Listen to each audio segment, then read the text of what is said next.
diuraikan oleh Ustaz Tadi mereka tadi juga dalam kita sahabat mohon ditanya kita mengalami kalau kami dan mengalami Allah Subhanahu ini ya karena beliau pesan ini ya semoga semoga nanti kita akan ada oleh yang lain yang mau tapi saya hari ini kita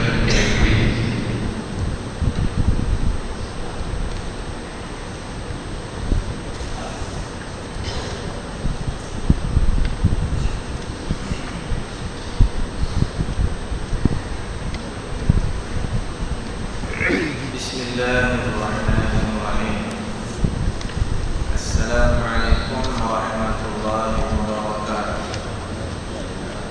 Alhamdulillahi rabbil alamin. Wassalatu wassalamu ala sayyidil mursalin wa ala alihi wa sahbihi ajma'in. Subhanaka la ilma lana illa ma 'allamtana innaka antal 'alimul hakim. ولا حول ولا قوة إلا بالله العلي العظيم. رب يسر ولا تعسر رب تمم خير. أما بعد.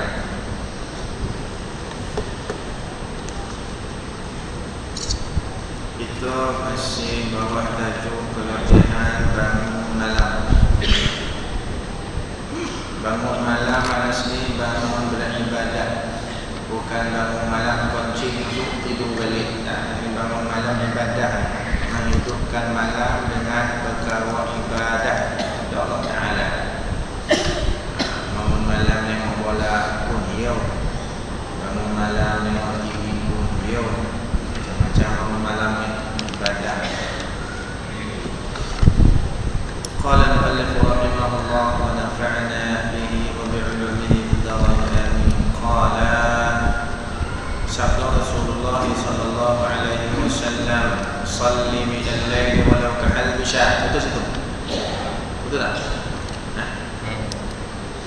Tak tengok kitab pada anggur dah. Okey. Betul. Ini ada kitab seorang. Salli min al-lail walau kahal bisyatin. Tunaikanlah sembahyang di tengah malam itu walaupun hanya setakat tempoh masuk mengolah susu kambing. Itu tak nak mengolah susu kambing tau. Tapi kalau setakat minum susu secawan, kita sampai setengah jam, dekat 10 minit, 10 minit tak sampai ni. Tak, saya pun tak tahu, saya tak pernah ada pengalaman buat susu kambing ni. Tak pernah. Mungkin sebagian tuan dan doa tu agak-agak tak lama kan. Kalau sebab tu Allah Ta'ala sebut dalam Quran, "Wa minal laili", sebahagian malam sikit je. Bertahajjud dia. Bagi tahajud. Allah Ta'ala sebut ayat, "Qumil laila illa qalila." Sikit je apa. Allah Maha mengetahui kemampuan kita. Kita tak mampu berjaga sepanjang malam ataupun berjaga sebahagian besar malam. Illa qalila, sikit pun tak apalah, sebab kita nakkan kebaikan, bahkan kehebatan yang sungguh banyak daripada ibadah malam. Sebab tu tidak heran Rasulullah sallallahu alaihi wasallam menyebut afdhalus salawat ba'da al-maktubah salatun fi jawfil lail. Seafdal sehebat-hebat sembahyang selepas daripada 5 waktu yang wajib itu adalah sembahyang sunat tengah malam, maksudnya tahajud. Nah, tu kehebatannya. Kalau daripada senarai solat sunat, tahajud nombor 1 selepas daripada solat fardu. Mana kalau senarai solat sunat dia nombor 1 lah. Kalau mengambil keseluruhan daripada solat, kalau termasuk daripada yang wajib, dia nombor 2 lah, senarai daripada yang terhebat.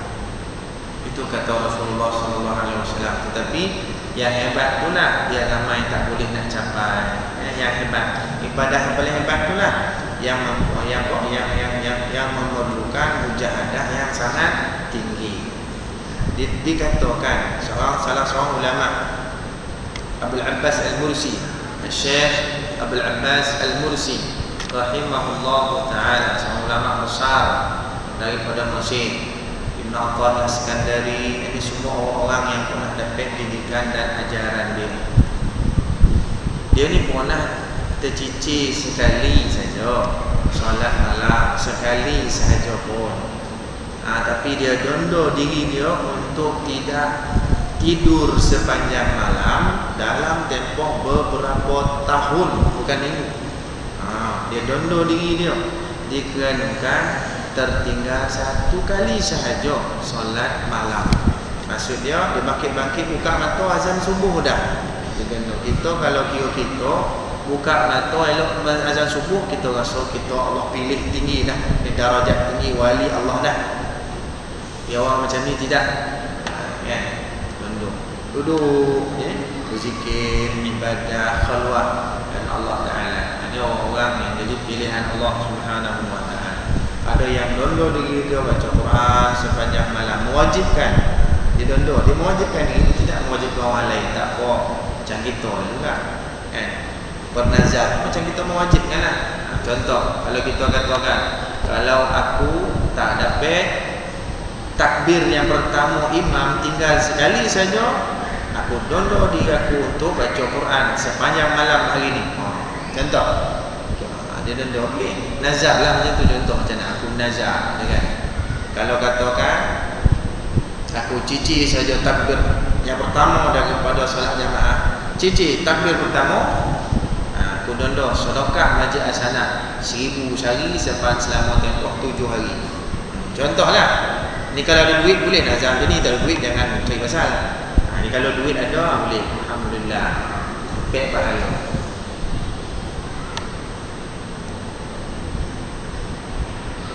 Rasulullah sallallahu alaihi wasallam bersabda, syaraful mu'min qiyamul lail wa 'izzuhu istirna'uhu 'anil nas. Seorang mukmin akan menjadi mulia. Kalau bahasa kita, syaraful mukmin, kemuliaan seorang mukmin itu pada mana? Qiyamul lail, pada sembahyang malamnya. Kemuliaan seorang mukmin itu pada sembahyang malamnya. Wa 'izzuhu, dan sini dia kata apa? Bila ia sanggup dan ia patuh merasa megah bila ia tidak berhajat kepada apa yang di tangan orang lain. Izzah, kehebatan. Jadi kemuliaan seorang mukmin adalah pada bangkit malamnya ibadah, dan kehebatannya adalah dia tidak merasa perlu kepada manusia lain melainkan Allah. Istirna'uhu 'anil nas. Keperluannya, kehendaknya, perserahannya semua pada Allah Taala, tak perlu manusia. Ini orang yang ada kedudukan dan maqam yang tinggi, mulia di sisi Allah Subhanahu wa taala. Ini kadang-kadang hajat kita kepada sesama manusia ini melebihi daripada hajat dan keperluan kita kepada Allah. Bahkan lupa sama sekali hajat kita, keperluan kita pada Allah Ta'ala. Lupa terus. Saya ada satu orang lelaki, kongsi cerita lah. Saya kenal lah dia, duit banyak, kaya, macam tuan-tuan juga lah. Dia ni tuan-tuan berjalan dunia ni, merata corok dunia berjalan lah, duit banyak. Asal ada masa lapang dia berjalan. Bukan apa, kadang main golf ya, main golf. Kadang-kadang di Indonesia, dok mana tu di Indonesia ada Sentul, situ dah bukan Sentul. Tolak lagi, main golf, petang balik. Macam kelumpur somban ya. Main golf. Duit banyak, tak apalah. Saya kata dengan dia, kebetulan saya masa tu dalam tempoh 2 minggu nak pergi umrah. Mutawif lah, bawa jamaah. Saya ajak dia sekali. Saya kata, bang, jomlah kita pergi umrah. Saya bawa jamaah, lah. Tentu saya sibuk lah. Saya seloroh lah dengan dia. Sibuk bagaimana? Lepas tu sudah tak habis-habis sibuk kita cari duit dia. Saya kata, Merata corok dunia sampai, tapi Mekah tak sampai lagi ni. Saya kata, oh, dia rasa macam terasa betul lah tu. Dia pun jawab apa tuan-tuan. Dia kata macam ni lah ustaz. Saya ni orang kata okay, saya duit banyak, pergi sana kemari, kata corok dunia sampai, di Mekah tak sampai-sampai. Saya jawab senang. Saya pergi mana-mana pun pakai duit saya. Saya tak pakai duit orang. Saya tak menyusahkan orang. Tuan-tuan bayang jawapannya. Apalah sikit kan. Beralihlah sikit. InsyaAllah ustaz, saya masa ni sibuk lah. Okey lah, boleh tahan lah. Ni boleh kata saya pakai duit saya. Memanglah kita usaha. Tapi itu kan bahasa sombong. Bahasa sombong, semua cahaya kita. Sekali kita tak ada apa tuan-tuan tengok. Kalau kita hamba diri kepada duit, satu saya dah sebut dengan tuan-tuan hadis. Rasulullah sallallahu alaihi wasallam pernah sebut, ta'isa 'abdad dananir, ta'isa 'abdad darahim, ta'isa 'abdal qutaifah. Silaku hamba duit. Ta'is. Itu sifat segala-galanya dengan duit.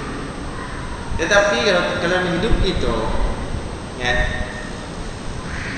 kalau kita beli, kita ada duit, kita ada penyakit lah, kita kata kita ada penyakit kita macam-macam. Oleh kerana kita ada duit, kita boleh jumpa pakar mana-mana yang kita kehendaki. Kita boleh pilih hospital spesialis mana-mana yang kita boleh ataupun yang kita kehendaki. Kita ada duit. Dan kita kadang-kadang kita memilih untuk berubat di luar negara kerana kita meyakini itu lebih pakar. Contoh, kerana kita ada duit. Kita boleh beli ubat yang paling mahal kerana kita ada duit. Ubat darah tinggi contohnya. Ubat murah-murah ni katakan 2-3 hari okeylah. Lepas masuk seminggu depan dah semput beli contoh. Ubat murah. Ubat mahal togak sikit. Togak contohlah. Kita boleh beli ubat yang paling mahal, kita boleh pilih hospital swasta yang paling hebat, kita boleh pilih pakar yang paling hebat, tapi kita boleh beli tak penyembuhan? Tak boleh. Kita boleh beli ubat, tapi kita tak boleh beli penyembuhan. Penyembuhan tu kerana hak mutlak Allah Ta'ala. Jadi kita nak sombong. Tak boleh jadikan ini sebagai satu pengajaran lah kepada kita. Mudah-mudahan itu jadi orang baik lah. Hari ini kita tak tahu. Macam salah seorang pelawak yang meninggal dunia baru ni tuan kan. Sebahagian daripada kita mungkin menilai dia daripada luaran, hasil daripada tu dia dibenci. Tapi hakikatnya bila dia meninggal, keluar cerita baik-baik ini. Keluar cerita baik-baik yang dia bagi mahal, beri tahfiz. Dan saya secara peribadi tengok jenazah dia bersih elok, tonang, bahkan nampak macam senyum. Ni bukan senyum buat-buat, kaku dah tuan-tuan kalau buat-buat senyum macam ni. Nampak mani muka. Mudah-mudahan dia sama-sama dengan orang saleh. Orang pakai cerita kebaikannya, yang bersedekah, cerita sedekah, yang cerita bantu orang susah. Allah create cerita baik-baik ni, Allah buka semua seolah-olah Allah tutup semua keburukan. Mana ada manusia tak ada keburukan? Bila dia dah temu Allah Ta'ala, Allah seolah-olah tutup keburukan yang Allah keluar kebaikan dia. Mudah-mudahan ini salah satu bentuk kemuliaan yang Allah jadikan satu tanda bahawa dia husnul khatimah. Mudah-mudahan kita pun mudah-mudahan husnul khatimah dan Allahumma amin. Rasulullah sallallahu alaihi wasallam bersabda, "Man qama bi 'ashri ayatin lam yuktab min al-ghafilin, wa man qama bi 100 ayatin kutiba min al-qanitin, wa man qama bi 1000 ayatin kutiba min al-muqantirin." Siapa yang makin malam baca 10 ayat tidak akan dituliskan daripada kalangan orang lalai. Siapa yang makin malam baca 100 ayat dituliskan dia daripada golongan orang-orang yang taat. Dan barang siapa yang makin malam baca 1000 ayat, ayatnya ayat Quran ni kasut apa? Siapa makin malam baca 1000 ayat dituliskan minal muqantirin, daripada kalangan orang yang banyak bekal akhirat. Ni jenis-jenis manusia yang disediakan kemuliaan oleh Allah Subhanahu wa taala bagi yang makin malam. Malam susah tuan, tapi kalau Allah berkehendak boleh nak. Sebab tu di antara cara sebahagian ulama mengatakan untuk mudah bangkit malam supaya mata kita sebelum tidur tu dia ada nilai ibadah, telinga nilai ibadah, mulut dan semua anggota tu nilai ibadah. Di samping kita berwudu kemudian kita tidur, niatkan untuk bangkit malam, insya-Allah mudah. Insya-Allah mudah. Tapi kadang kalau dah memang tidur kayu tu baca surah Baqarah tak bangkit juga. Yang letih ni macam mana? Kan ada kisah Rasulullah sallallahu alaihi wasallam balik daripada satu musafir bukan musafir di Myanmar, musafir balik daripada orang. Dia dengan para sahabat. Bila dah menghampiri Madinah, Nabi sallallahu alaihi wasallam suruh berhenti bermalam di situ sebab dah letih benar dah. Kadang pun kena subuh dah. Maka Nabi sallallahu alaihi wasallam pun suruh berhenti dan bermalam, berkemah bermalam di situ. Kemudian Nabi sallallahu alaihi wasallam tanya, siapa yang boleh sukarela berjaga malam ni? Masuk atau subuh, kejut semua ni, bangkit semua. Siapa nak sukarela ni, volunteer ni? Seorang pun tak berani angkat tangan. Takutlah masing-masing letih. Kalau ambil tanggungjawab, bertakut terlalapkan pula. Jadi siapa ni? Akhirnya nak ketlah tangan. Siapa dia? Bilal bin Rabah radhiyallahu taala anhu. Sebab nak membangkitkan orang untuk sembahyang tu baca muazzin. Dia terasa diri dia yang paling bertanggungjawab lah. Maka dia kata tak apa ya Rasulullah. Biarlah dunia orang lain pun tidur. Maka Bilal bin Rabah radhiyallahu taala anhu untuk memastikan dia sentiasa jaga, dia solat saja. Habis 2 rakaat sambung 2 rakaat, habis 2 rakaat sambung 2 rakaat. Sentiasa sembahyang. Ini dikira sembahyang malam lah ni. Walaupun menghampiri subuh. Dia kan 2/3 yang terakhir tu. 2/3 yang terakhir. 2/3 malam. Nanti yang paling baik itu tahajud. Lagi sebelum masuk atau subuh lagi itulah kita boleh tahajud. Dah dekat-dekat, dah hampir-hampir sangat dah dengan subuh, maka dia berhenti. Jangan pada nak tunggu dia menyandar di batu, topik dia semayang tu. Semayang tu dekat dengan batu. Dia pun duduk nyandar batu, sekejap dia tuan, tahu malam. Sekejap dia letih. Dia buat sekejap lagi nak subuh ni, kira-kira nak makin azan lagi ni. Duduk sekejap. Kira-kira nak ambil lebih kurang, mungkin dalam seminit 2 makin azan. Tak, Allah takdirkan Allah juga. Betul lah. Siapa yang pertama bangkit? Rasulullah sallallahu alaihi wasallam. Bangkit. Bila bangkit, dah matahari naik dah. Nabi SAW kata, "Mana Bilal?" Mana Bilal? Saya dah cerita dah sini ni. Dah cerita dah. Saya cerita sendiri lah sebab saya yakin tuan Maluku ni banyak nak ceramah dengan, banyak nak kuliah ikut. Cerita tu banyak kenal ustaz. Lupa dah cerita ni. Kita cerita lah sekali ni. Jadi manusia orang yang paling mula-mula sekali bangkit Rasulullah sallallahu alaihi wasallam. Panggil Bilal, Bilal mana? Bilal pun bangkit. Bangkit dah corak dah, matahari dah naik. Bilal pun beritahu, ya Rasulullah, yang terjadi pada matamu itulah yang terjadi pada mataku. Kan elok jawab itu. Lama ambutnya. Kalau kita, Bilal, kau bisa mau. Itu kalau bahasa kita, kita tak elok tu kan. Kalau kayak Nabi sallallahu alaihi wasallam kan tak elok bahasa tu, walaupun memang hakikatnya betul. Kan? Tapi bahasa tak elok lah. Kalau bola-bola tegak apa-apa, kuanjo. Tak elok bahasa. Kan bahasa lama bukan nak cakap tu kono berlapik-lapik betul lah dengan Rasulullah sallallahu alaihi wasallam. Di samping suruh para sahabat tu mesti sentiasa direndahkan bila berhadapan dengan Nabi, bila bersembang dan bercakap dengan Nabi, kerana Allah Taala pun nak memberitahu pesan kepada manusia, la tarfa'u aswatakum fawqa sautin Nabi. Jangan angkat suara kamu lebih tinggi dan lebih kuat daripada suara Nabi. Jangan lebih tinggi. Sebab itu ada seorang sahabat bagi Rasulullah SAW. Daripada jauh panggil Nabi, "Ya Rasulullah." Lepas itu dia menangis. Apa tunggu semua? Pasal apa? Lepas itu turun ayat dan dia rasa sangat-sangat berdosa kerana ayat itu dirasakan turun khusus kepada dia. Padahal panggil orang daripada jauh biasalah kuat kan.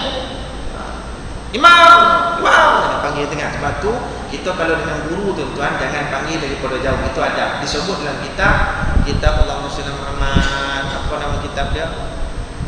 Makanatul ilmi wal ulama wa adabu talabatul ilm. Disebut dalam tu. Kita kalau panggil guru jangan panggil daripada jauh. Kerana panggil daripada jauh kita akan menyori ke dia. Tosyih pun tengok. Dia pula panggil, "Meja." Tosyih pun jalan pergi dia. Patut dia pergi jalan ke Syekh, dia panggil Syekh. Tosyih. Dia dua jalan Tosyih jalan. Syekh, tidak. Ya. Tu kan tak kono tu. Boleh lah elok Tosyih tu datang bila lupa balon. Elok. Mana boleh, itu tak ada adab macam tu. Kita dengan guru, kita kalau pergi guru tu dengan guru tu panggil macam ni. Lepas tu panggil tu dengan menyorit-nyorit macam tu. Bagi elok-elok tu. Kan? Nabi apa dalam Quran sebut ini memanglah ini khususiat Nabi SAW khusus bab ni. La tarfa'u aswatakum fawqa sawti Nabi. Tapi boleh mengambil pengajaran, iktibar. Dengan begitu juga dengan orang tua, dengan mak pak kita panggil mak, "Mak," dia. "Pak," dia. Kemudian bapak nama Sulaiman, boleh panggil Leman bapak. "Leman," dia. Itu kan gila tu. Kena panggil dengan bahasa-bahasa yang beradab. Jadi bila dalam keadaan begitu tu Nabi SAW akurlah. Nabi pun tak marah-marah pun. Nabi suruh Bilal azan, lepas azan qomat, lepas qomat solat subuh secara berjamaah qadaan. Dalam sejarah Nabi SAW pernah berapa kali lah, 2 kali qadaan. Satu dalam peristiwa ni, satu lagi dalam peristiwa perang Ahzab. Kan? Ahzab kan? Ahzab yang Nabi SAW tinggal solat asar, maghrib dan isya, tak zuhur, asar, maghrib, isya. Punya lama orang pun tuan pada siang pada malam. Isya tak ada lah. Mana zuhur, asar, maghrib, isya tu kampung semua sekali. Mana yang asar tu isya buat semua sekali. Isya tak tinggal lah. Mana zuhur, asar, maghrib, isya tu dah selesai. Dia buat semayang 4 peti. Nabi SAW ada juga riwayat mengatakan tinggal tu semayang zuhur, semayang asar. Ada juga macam-macam riwayat tempat ni. Semayang asar. Kerana semayang asar tu Nabi rasa kecewa, itu turun ayat hafizu ala salawat wa salatil wusta wa qumu lillahi qanitin. Ayat ini dikatakan sebagai ulama turunnya pada ketika perang Ahzab.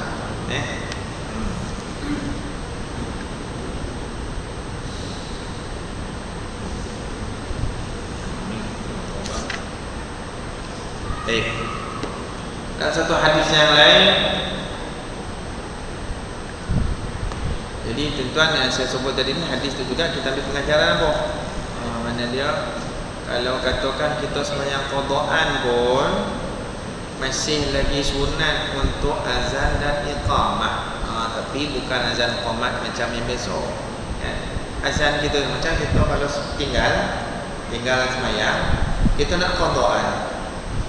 Subuh kita buka mata pukul 9, mandi apa semua siap lebih kurang, kita pun nak sembahyang qadaan subuh yang kita tertinggal sebab putih warna. Jaga-jaga pukul 9 pagi. Sebahagian ulama kata daripada hadis yang disebut tadi masih lagi sunat azan dan qomat, tapi jangan pakai mikrofon, kita sendiri jelah. Allahu akbar macam kita azan kat baby baru lahir, macam tu lebih kurang. Kan? Ada orang baby lahir azan betul-betul ditompi telinga kawan. Wah, pokak dah tu. Ada slow-slow tapi azan belah kanan, iqamah belah kiri. Lebih kurang tu lah orang. Tadi ni Bilal bin Rabah azan kuat tu. Kalau qadaan saja kata sebahagian ulama masih sunat untuk azan dan iqamah, apalagi kalau yang dalam keadaan cuma agak lambat sikit. Contoh kalau katakan satu masjid atau surau ada ceramah dan seumpama ceramah habis pukul 9, 9:30, katalah pukul 10 lanjak berapa jam dah, sejam lebih dah, sejam setengah katakan, itu masih lagi sunat untuk azan. Masih sunat. Kalau qadaan yang keluar daripada waktu saja pun azan sunat, apalagi yang masih lewat tu. Tapi sunat, janganlah dan sampai pakai kelahi pula. Ustaz cakap apa? Ustaz dah cakap apa? Tak azan lagi, jangan kelahi. Tak azan tak apa. Sunat dia. Jadi sampai orang dalam surau, dalam masjid, gaduh-gaduh pasal benda sunat. Tak cerdik tu.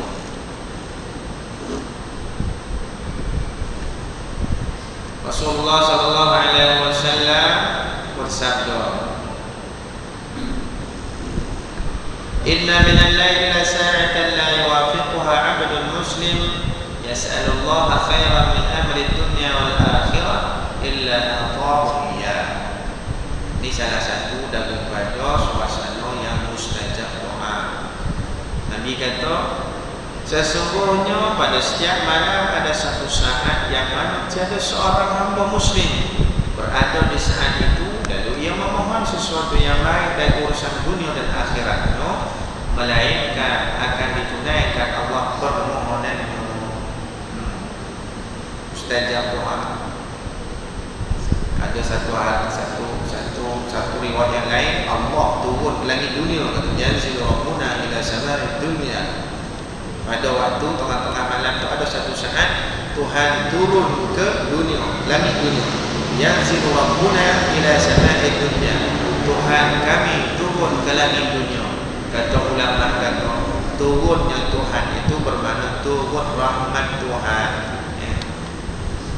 Yanzilu rabbuna maksudnya yanzilu rahmatu rabbina, turunnya rahmat Tuhan kami, bukan turun Allah.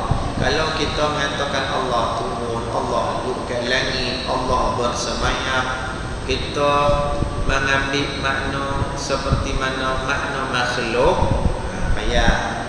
Itu akan bawa kepada tamsil Allah Ta'ala dengan makhluk, mentajsimkan Allah Ta'ala.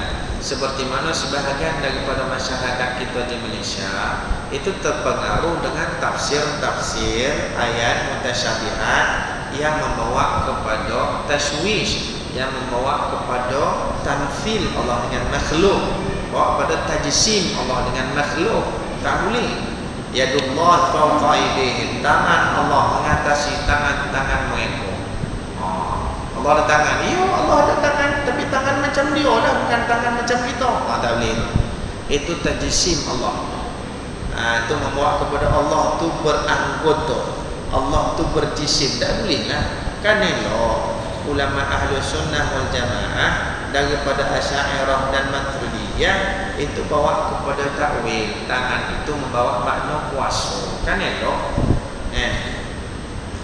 itu bawa lebih, itu lebih selamatlah itu.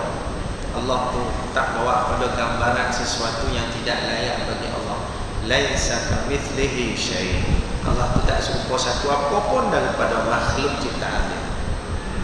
Itu bahaya, dan benda tu masih berleluasa dalam masyarakat kita di Malaysia. Bila mentafsir, bila mentajsimkan Allah dengan anggota tertentu. Itu tangan. Ada lagi dengan wajah, apa nama? Tabaraka ismu rabbika dzul jalali wa yabqa wajhu rabbika dzul jalali wal ikram. Wajhu, wajah Allah. Wajah itu membawa kepada makna kemuliaan, ketinggian dan seumpama. Jangan kata wajah Allah, Allah ada wajah. Wajah yang sesuai dengan Allah, bukan macam kita. Apa yang kita gambar tu kan wajah Allah. Allah ada wajah. Payah, yang tu payah. Takwilkan. Nah, kan sini hadis ini Rasulullah sallallahu alaihi wasallam bersabda, "Yanzilu rabbuna ila sama'id dunya hina yabqa thuluthul lail akhir wa yaqul hal min da'in fa astajib lahu, hal min sa'ilin fa a'tiyah, hal min mustaghfirin fa aghfir lahu." Allah Ta'ala turun ke langit dunia apabila berbagi sepertiga malam yang terakhir. Mana selepas 2/3 malam, sepertiga malam yang terakhir, maka Allah Ta'ala berfirman, hal min da'in fa'astajib lah. Ada tak orang berdoa aku nak mustajabkan? Hal min sa'ilin khafiyah, ada tak orang meminta-minta nak aku kabulkan? Hal min mustaghfirin khafirah, ada tak orang minta ampun nak aku ampunkan? Itu suatu masa yang sangat masalah tu. Orang jadi bangkit malam, dia ni kata apa, tak kelang kabut lah dalam hidup, tak kelang kabut dalam hidup. Dia sentiasa rasa dia orang dah rapat dengan Allah Ta'ala. Ada satu gambar kawan saya entah, saya tak tahu, mungkin tuan-tuan pun ada tengok lah dalam aksep ada satu orang negro, dia menego, dia gambar, dia bukan video gambar kan? Dia menego buah tu dah lah sikit, tapi tu pula jenis je 2 jenis ya. Tertulis dekat dia punya gerai buah, bukan gerai pun, dia macam kereta lampu tapi kecil lah, kereta tolak tu dengan tangan, apa nama tu, ada 2 roda, ada tolak tu tangan, itu tolak boleh sogi tu tak buah situ. Situ ada tertulis dekat depan dia punya tu, maka itu ada tulis, kaifa akhaful faqr wa ana abdul ghani. Bagaimana aku perlu takut untuk jadi fakir sedangkan aku hamba yang maha kaya. Itu satu prinsip hidup luar biasa tuan-tuan. Kita sentiasa takut dah, bahkan sentiasa diburu rasa takut untuk jadi papa kedana. Memanglah siapa pun tak nak jadi papa kedana, siapa pun tak nak jadi fakir, tapi diburu perasaan takut fakir, walhalnya maksud tu kita kaya dah. Maksud tu kita tak miskin pun, tapi kita sentiasa diburu dengan rasa takut dengan kemiskinan. Walhalnya lain, kalau miskin dah, kalau miskin dah tak ada rasa takut, tak ada takut dah miskin dah, takut lagi. Walaupun kita keadaan serba bodoh ni, rumah hebat semua, tapi diburu rasa miskin. Tengok. Sebab tu kadang-kadang orang kaya lebih tahu takut dengan kehilangan sesuatu berbanding orang kebiasaan. Orang biasa ni kalau setakat hilang RM50, relax lagi tuan-tuan. Orang kaya hilang RM10, marah topik-topik, marah pokok. RM10 hilang, tengok shot RM10 yang mana begini, shot RM10 ya tuan. Satu department dihamuk padahal RM10 tu kan. Kayak kita, bukan kita punya salah lah, orang tu kena amuk, kita boleh tolong bayar RM10 tu. Jangan RM10 RM10 boleh lagi kan. RM100 tu kau settle sendiri lah. Kalau RM10 boleh tolong lagi lah.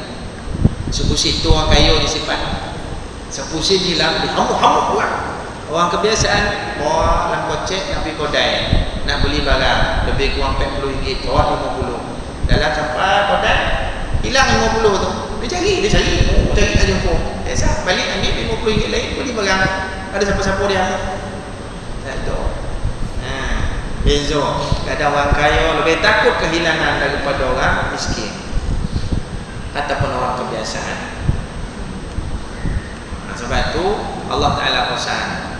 Allah kata apa? Sebenarnya Quran, asy-syaitanu ya'idukumul faqra wa ya'murukum bil fahsya wallahu ya'idukum maghfiratan minhu wa fadla. Allah kata syaitan itu sentiasa menjanjikan kefakiran dan sentiasa memerintahkan kamu buat perkara fahsya. Fahsya ni benda keji semua fahsya. Syaitan pun juga tu, dia sentiasa menjanjikan kita ni, ditakutkan kita dengan kefakiran. Dia sentiasa menakut-nakutkan, bisik-bisikkan, kau jangan buat ni, kau apa-apa kedana kau besok, kau jangan buat ni, kau berhutang lebih yang besok, kau jangan buat ni, hilang duit kau besok, kau jangan buat ni, dah ada duit macam mana kau nak hidup ke depan ni besok. Dia sentiasa membisikkan untuk menakut-nakutkan kita jadi fakir. Allah sebutlah Quran. Sedangkan Allah ya'idukum maghfiratan minhu wa fadla. Dan Allah Ta'ala sentiasa menjanjikan pengampunan dan kelebihan kurnia. Ayat ini berkait tentang nafkah, tentang sedekah. Ayat ini kadang-kadang kita tengok orang lagi kaya, lagi kodakut baik, lagi amat bakhil, lagi kaya lagi bakhil, lagi kaya lagi bakhil. Sedangkan kita tengok kadang-kadang orang susah, inilah jenis orang yang lebih mudah untuk buat keluar bersedekah. Bagi seluar masjid ada saja 2-3 ringgit, tak boleh sesuai dengan kesusahannya. Patut dia tak berkeluar. Dia yang menerima masuk daripada asnaf yang 8. Dia yang berhak timur, tak dia buat keluar. Dia buat keluar. Yang berhak timur zakat ni dia buat keluar. Yang wajib keluar zakat ni tak keluar. Ada beza. Jadi nak mengelak daripada bakhil, nak mengelak daripada menjadi manusia yang kaya tetapi kikir lagi tamak, tu banyak-banyak bersedekah. Apalagi Allah menjanjikan di dalam Al-Quran, wa ma anfaqtum min syai'in fa huwa yukhlifu. Apa saja yang kamu nafkahkan, kamu buat keluar, Allah pasti, Allah janji akan menggantikannya. Ganti itu sama ada dunia, sama ada di akhirat besok, ataupun kedua-duanya sekali. Rasulullah sallallahu alaihi wasallam menyebut as-sadaqatu sadaqatu sirri tutfi'u ghadabar rabb. Sedekah senyap-senyap akan memadam kemurkaan Allah. Satu. Hadis yang lain, as-sadaqatu ma naqasat min malin. Sedekah tidak akan sekali-kali mengurangi harta benda seseorang. Tadi janjinya Allah Taala, jadi janji Rasulullah sallallahu alaihi wasallam lebih kurang serupa. Allah menjanjikan yang kau keluar akan diganti. Rasulullah SAW menjanjikan yang kau keluar tidak akan mengurangi apa yang ada. Kan dua-dua tu sama lebih kurang. Dah lah Allah janji ganti. Nabi kata kau buat keluar ni tak kurang ni. Itulah perkiraan kita, calculation kita tak sama dengan calculation orang kapi. Orang kapi kita ada RM10, buat keluar RM5, tinggal 5. Orang Islam mukmin ada RM10, keluar RM10 dapat 100. Betul tak? Bi'ashri amthaliha, kata Allah. Allah akan bagi 10 kali ganda, bermakna kita keluar RM10 dapat 100. Itu calculation mudah otak kita. Dan Allah boleh bagi lebih hebat daripada tu. Ashri amthaliha itu alal aqal, 10 kali ganda itu paling sedikit. Tapi Allah boleh bagi yang lebih hebat pada tu, tidak terhitung, la tuhsa. Tidak ada apa nak kata apa bahasa itu unlimited. Apa tidak apa tak ada batasan. Lupa pula sebut Melayu omti ni. Tak ada batasan Allah nak bagi. Minimum 10 kali ganda. Maksimum unlimited. Kan Allah Taala Maha Kaya. Allah Maha Kaya. Insya-Allah mudah-mudahan. Tetapi kayanya seseorang kadang-kadang ukurannya dengan harta. Rasulullah SAW menyebut, laisal ghina bi kathratil 'arab, walakinnal ghina ghinan nafs. Bukanlah yang dikatakan kaya itu banyak hartanya, tetapi yang dikatakan kaya itu kaya jiwanya, kaya akhlak, kaya ilmu, kaya amal dan yang seumpamanya. Cakap sonang, duit bayar.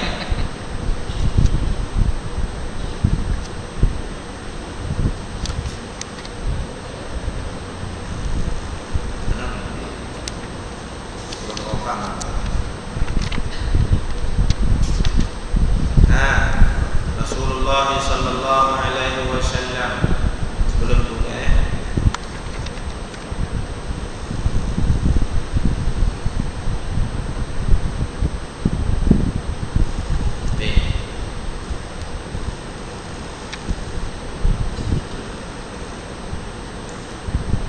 dan angka lengkap pula tengah-tengah dia, tengah-tengah perenggan kabeh.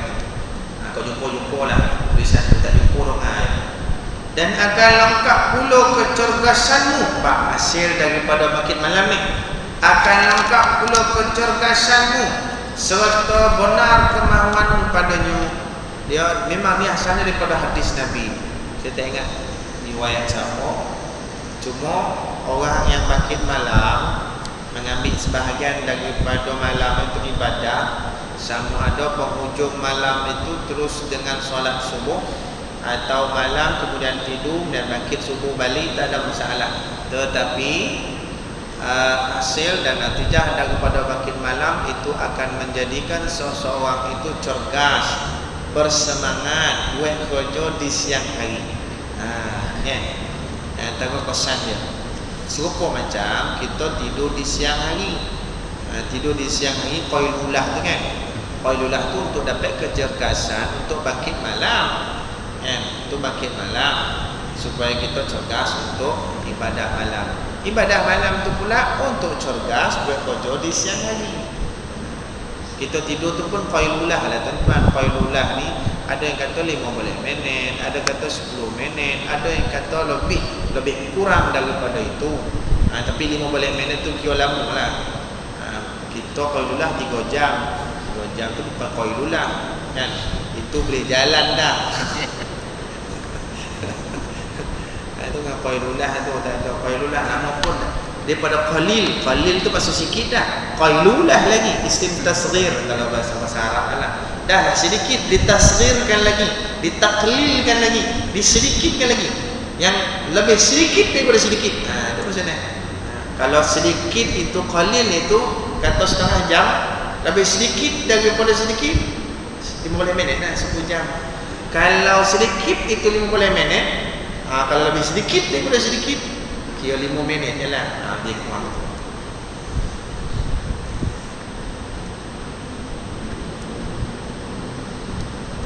Rasulullah sallallahu alaihi wasallam bersabda, aqrabu ma yakunu al-'abdu bi rabbih fi jawfil lail, fa idza istata'ta an takuna musalliyan fi dhalika al-waqt fakun.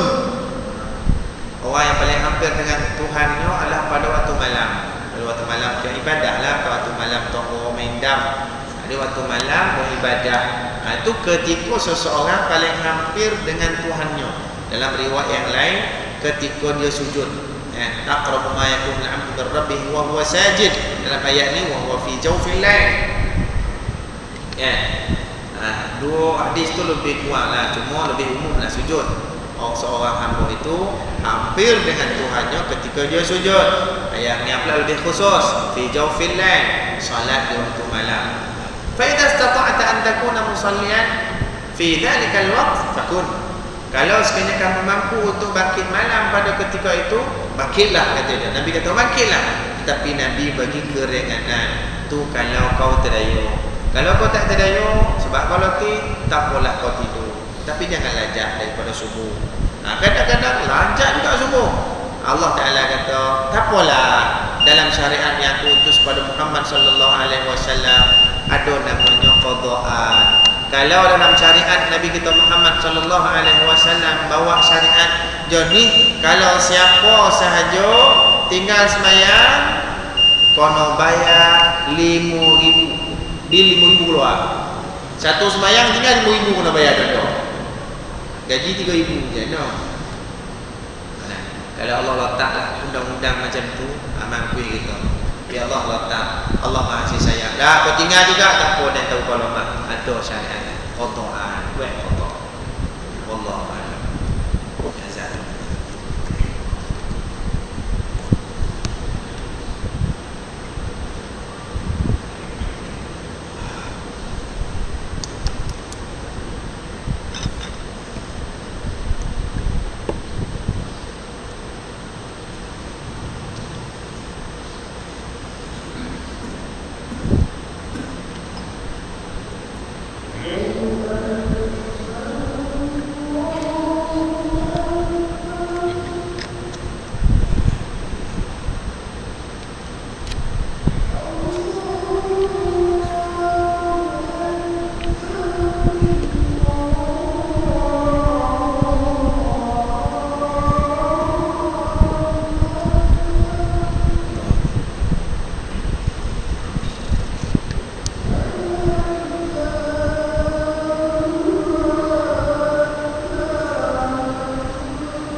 الناس في صعيد واحد فينادي مناد أين الذين كانت تتجافى جنوبهم عن المضاجع فيقومون وهم قليل فيدخلون الجنة بغير حساب. Nanti besok manusia akan dihimpunkan pada suatu tempat yang agak tinggi. Fi sa'idin wahid, pada satu tempat dihimpunkan. Fayunadi munadi, akan berseru suatu seruan. Aina alladziina kanat tatajafud junubuhum 'anil madaji'. Siapakah dia manusia yang tak tidur malam? Maksud dia yang bangkit buat qiyam, yang bangkit menghidupkan malam dengan ibadah. Siapa dia? Fayaqumuna wa hum qalil. Bangkit dan manusia yang disebut oleh Allah, tetapi sikit jangan. Fayaqumuna wa hum qalil, sikit saja yang bangkit. Yang jenis bangkit malam ni sedikit saja. Fayadkhuluna al-jannata bighairi hisab, maka mereka ni semua masuk syurga tanpa hisab. Sikit kan. Di kita mudah-mudahan tergolong daripada golongan yang sedikit ini. Sebab cuba kita tengok pesan daripada pengarang kitab Imam Habib Abdullah Alawi Al-Haddad rahimahullah. Jadi manusia walaupun diberikan cacat penglihatan daripada kecil, daripada tak silap umur 6 tahun, buta dan dikarenakan penyakit demam panik, dia buta, tapi alam remajanya tidak langsung meninggalkan salat malam. Kan? Salat malam tak tinggal. Ini cerita 2 hari sudah tu kan, cerita 2 hari sudah ke malam tadi, bukan 2 hari sudah malam. Saya pergi Seramban 2, tuan-tuan Seramban tahu 2 tahu tak? Tak tahu tak apa. Seramban 2, dia Seramban 2, Seramban 3, Seramban tak bagi. Seramban tahu 4 kan. Banyaklah Seramban, orang konon cerita. Di Seramban 2 ni tempat dah dia tempat tumpuan lah. Saya agak terkejut juga semalam saya pergi. Apa nama? Centrium. S2 Centrium. Macam nama lah sekarang. Tempat tu lapang tuan-tuan, dataran, besar lapang. Sekali-sekali kalau berimpun situ 10,000 mau kosan puas. Tapi tiap-tiap malam situ memang hidup. Saya pergi sana, budak-budak bodoh ramai tuan. Budak-budak bodoh main apa? Macam-macam ada main. Main motor kecil, lumbu-lumbu, kasut roda, dah macam-macam mainan. Kereta kontrol, drone pun ada. Macam-macam ada ni. Dia main. Saya tak silap saya dekat Putrajaya pun ada masa tu. Depan masjid tu, tapi ternyata tu sampai setakat 9 lebih ya. Ini saya tanya budak semua. Saya kata ni sampai berapa ni? Tak tahu tu. Sampai pukul 3 pagi, tak 3 pagi ada. Mana dia ada lagi 3 pagi tu. Dia balik, dia pun tak tahu berapa habis. Ya tuan-tuan. Yang saya tengok pula berkolok-kolok, bercium-cium. Saya bukan nak pergi situ tengok menolak tu, tidak. Dia ada jemputan daripada kawan nak pergi kedai, dia rasmi kedai makan, dia minta saya pergi situ kan, pergi situ. Pergi situ nak minta makan lah. Ni kalau biar ustaz, mana-mana tu makan kering gitu kan. Bicara rumah. Sultan rumah. Kita pun banyak kondo doa pun tak dapat, dia minta doa untuk dia. Tak apalah. Doa juga. Doa juga lah kan. Kita ustaz dia mintanya itu balutlah. Di situlah saya tengok, budak-budak muda lebih hebat. Saya tak jumpa India, Cina ada beberapa orang yang boleh dikatakan 90% Melayu Islam gitu. Main kasut roda sambil belu-belu. Yang laki-laki tak pakai, yang perempuan pakai. Ada buat-buat cara lah. Sini jangan. Padahal dia pun bangang, dia tak reti. Dia pakai kasut roda tak reti ni saja. Nak boleh pegang-pegang, nak darah orang juga macam tu. Sampai subuh. Saya yakin sampai subuh lah.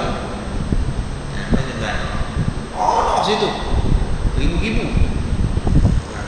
Itu kali pertama sampai itu memang Mokomut, kata orang di sebelah ni Mokomut punya ramai, punya orang beach. Itu Roman kan. Itu kisah Roman tu. Dia kata kalau hujung minggu lagi mau kamu. Ya. Lagi ramai. Itu dah remaja hari ni. Itulah orang muda-muda hari ni. Tapi kalau dulu-dulu tahajud tak tinggal. Nak duduk tepi jalan pun balik. Ni kalau lagi nak berpeleseran macam ni. Kita tengok nasihat pengarang ni, dia kata apa? Memanglah, kata dia, bangun di tengah malam itu merupakan seperkara yang berat sekali ke atas diri. Memang. Kecuali kalau orang memang ada penyakit kucing mani, memang senang kerja ke malam ni tu. Ke malam alam-alam dia semayang lah dia. Dan sebab ada penyakit kucing mani. Kan? Kalau tak ada penyakit, kata saya besok sihat. Susah. Kan? Tori, mata nak makin. Tori, mata nak makin. Kan? Susah. Terutama sekali sesudah tidur nyonya. Memang terbukti nyonya berkau macam singo. Punya. Tu nak bangkit macam mana?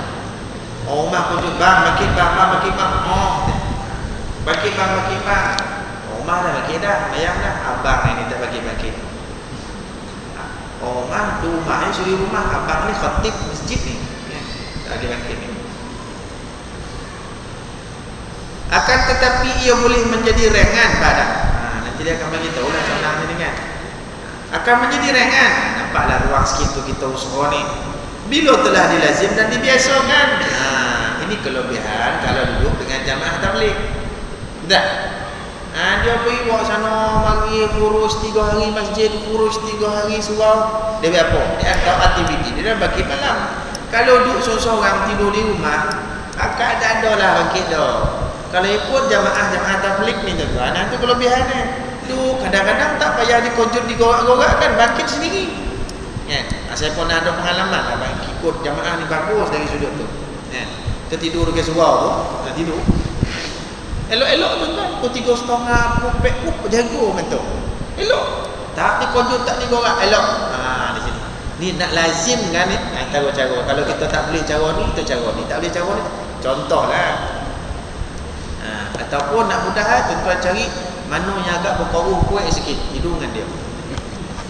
InsyaAllah dia buka dia punya tepu tu putih kau bagi kita dengan kita pun terjaga. Baik. Kemudian dia kata apa? Serta bersabar atas kesukarannya dan memaksa diri pada permulaannya. Paksa-paksa dia kata mana paksa. Pakai lotih ni paksa juga lotih pun ni paksa juga tolong penendol kau boleh. Itu makna paksa. Sesudah itu yakinlah. Dia kata kita ni dia bagi ruang kan, dia bagi cara. Yakinlah kata dia bahawa hati akan merasa lapang untuk berhadapan dengan Allah Taala. Kalau kita paksa-paksa kerana Allah, seolah-olah macam Allah senyumlah bagus. Dan tahu kau buat ni untuk dia. Tak apa. Ada benda ni nak beri ke kau. Macam kita lah kalau ada anak tuan-tuan tolong kita beri. Kan? Kita ni boleh buat benda tu. Tapi dia nak tolong kita. Contoh, petang-petang kita basuh kereta. Memang besok kita basuh tiap-tiap pagi seorang-seorang ya.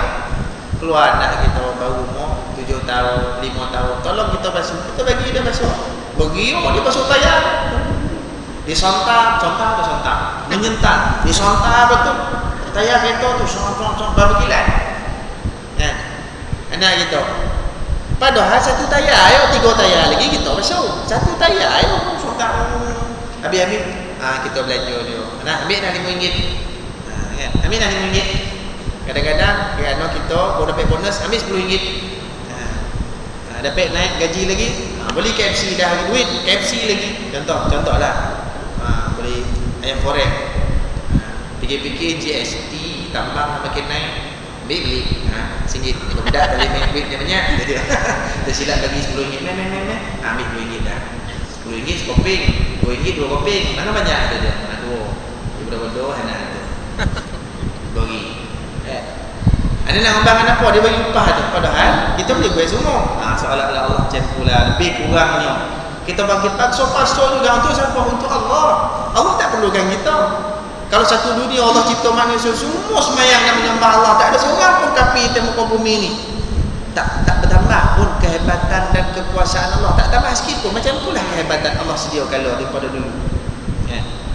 Dan kalau semua orang kafir, waliyadzubillah, semua sekali kafir, tak ada mukmin di atas muka bumi. Allah cipta makhluk yang nama manusia, jin, semua kafir. Tak kurang pun kehebatan dan kekuasaan Allah. Tak ada seorang pun sembah Allah, tak kurang pun. Adik kita buat pula kerana Allah. Bangkit, paksa tu kerana Allah. Kadang-kadang huyung hayang ni sebab terlalu ngantuk, terlalu letih, terlantung pula pintu, gedegang, terlantung pula dibuka, ambil juga wuduk, sambil ambil wuduk tu huyung hayang, tersangkut-sangkut dia mengantuk, kono air soju tu, tokak tu, Allahu Akbar, bismillahirrahmanirrahim. Tak tahu apa sebut, ulang balik bismillahirrahmanirrahim, Fatihah ulang balik. Sebab sebut tu tengah-tengah ngantuk. Allah nilai itu sebagai satu benda yang bakal diberikan kebaikan dan kelebihan. Senyum tak bohong. Ada benda dan beri kau ni. Soalan ni tu dah yakin. Kemudian dia kata apa?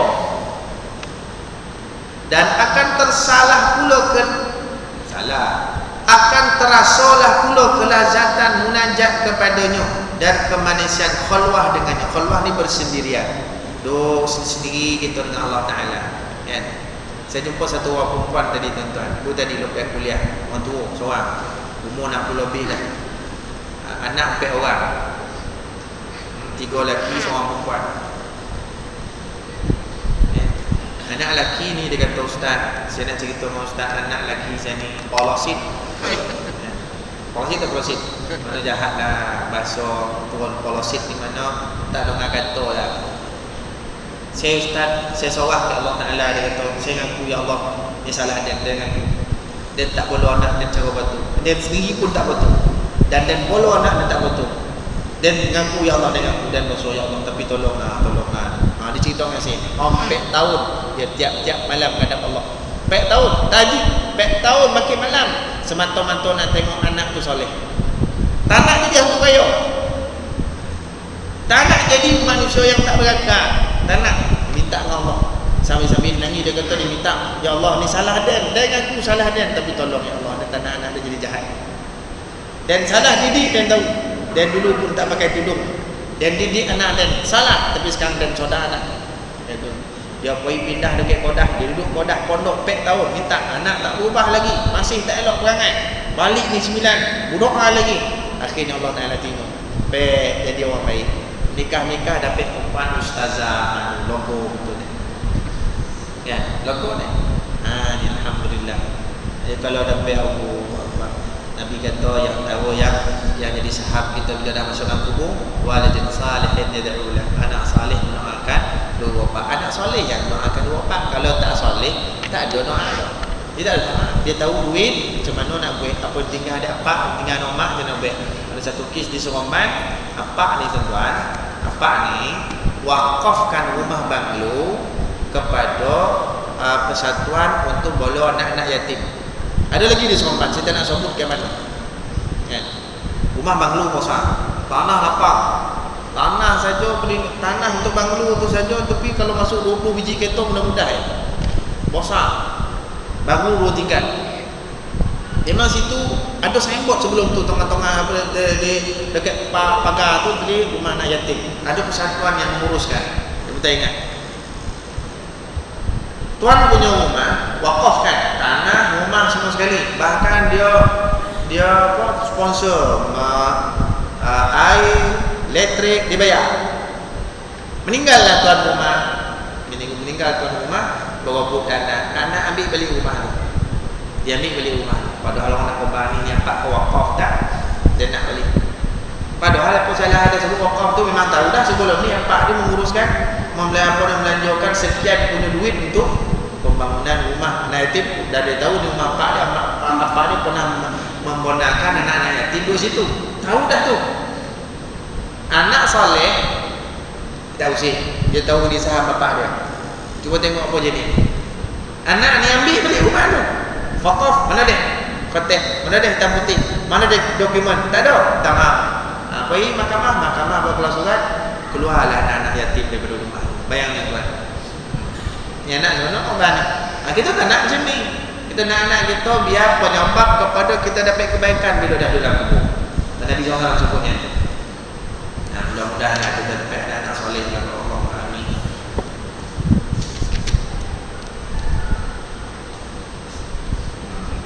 Allah Ta'ala. Jadi banyak ada tu. masjid Muluku banyak lagi. Apa nama untuk saya sekarang elan besok 19 bulan ada lah ceramah dekat Senawang, anjuran daripada madrasah saya buat ceramah Syekh Nuruddin.